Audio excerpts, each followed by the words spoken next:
Shinu chowmein খেতে খুব পছন্দ করে। বাড়ির বাইরে কোথাও খেতে গিয়ে যদি বলি বাবা কি খাবে, তাহলে শুধু বলবে চাউমিন। তো সে মতন আজকে ওর আবদারে ছিল টিফিনে চাউমিন বানিয়ে দিতে হবে।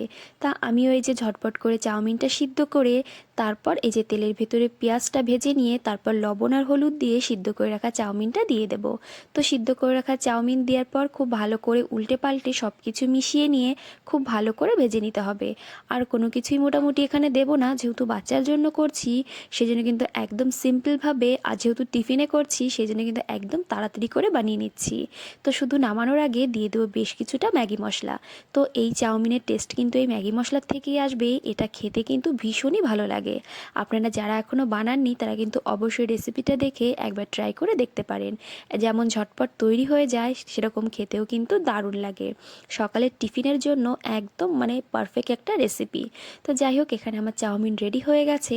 আর এটা কিন্তু এই যে টিফিন বক্সে আমি দিয়েও দিয়েছি। তো এরপর শিনুকে সকালে মানে সমস্ত কাজবাজ সেরে ওকে কিন্তু স্নান টান করিয়ে এই যে খাওয়াতে বসিয়ে দিয়েছি।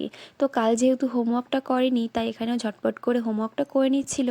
আর অপরদিকে কিন্তু ওকে আমি খাইয়েও দিচ্ছিলাম, যাতে করে মানে তাড়াতাড়ি করে সবটা হয়ে যায়। তো যাই হোক, খাওয়া দাওয়া কমপ্লিট করে শিনু চলে যাবে স্কুলে। আর আপনাদের দাদাভাই ওকে স্কুলে দিয়ে আসবে। আর এরপর আপনাদের দাদাভাই বাড়িতে এসে যাবে ডিউটিতে। তাহলে চলুন, পরে আবার দেখা হচ্ছে।